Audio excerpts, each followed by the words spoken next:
After putting a severe butt whooping on the French and their Native American allies in the French and Indian War, the English colonists in America gained a lot of territory from France. Smiley face!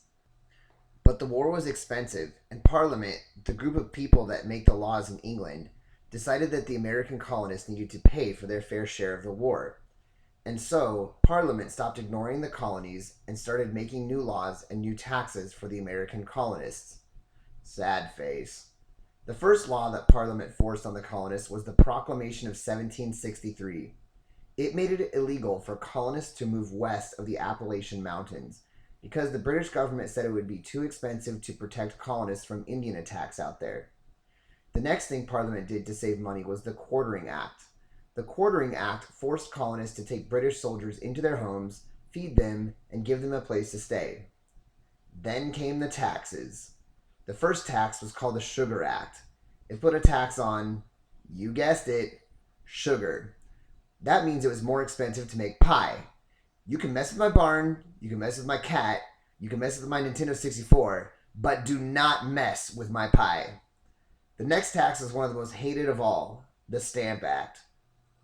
The Stamp Act required colonists to put a stamp on all official documents to show that an expensive tax had been paid. All kinds of documents, including wills, marriage certificates, and graduation diplomas, had to have the stamp on them.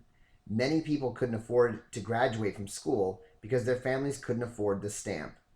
The colonists came up with ways to show Parliament that they didn't appreciate the Stamp Act.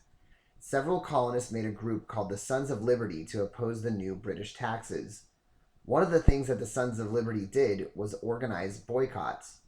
A boycott is when a person refuses to buy a product from a certain company or country to hurt them. The Sons of Liberty encouraged colonists to stop buying products from England.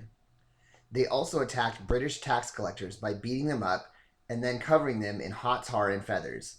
Several English companies lost a bunch of money because of the boycotts, and many English tax collectors quit their jobs, fearful for their own safety. Parliament finally agreed to get rid of the Stamp Act. The colonists were thrilled, but little did they know the battle between the colonies and Parliament was just getting warmed up.